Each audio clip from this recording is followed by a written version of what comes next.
Amidst a roar of cheers and whistles of joy, Red Cross buses inched their way through the crowds of well-wishers and family members in Ramallah. Inside the buses, dozens of freed Palestinian prisoners and detainees. As the doors opened, family members frantically grabbed for their loved ones, for that long pined-for hug after months, sometimes years, of waiting for their release from Israeli jails.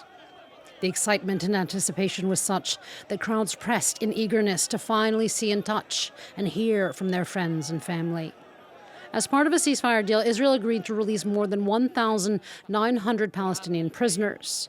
The Hamas-run prisoners' office confirmed that buses had crossed into the West Bank and Gaza.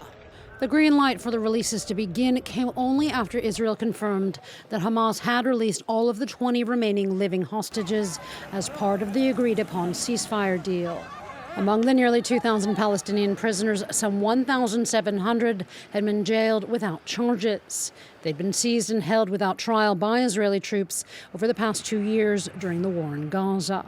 In addition to those released detainees, some 250 Palestinians who'd been sentenced to prison terms by Israeli courts were also on the release roster. Most were Fatah members, and one had been in Israeli jails for nearly 40 years. Many had been arrested during the early 2000s during the Second Intifada. However, the list does not include the around half a dozen highest-profile prisoners, including Marwan Barhghouti, who's seen as the Palestinian Nelson Mandela and who is widely viewed as a possible future president of Palestine.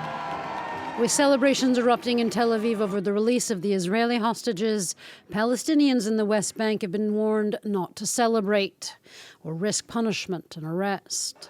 But October 13th remains nonetheless a day of joy and relief for many Palestinians and Israelis alike.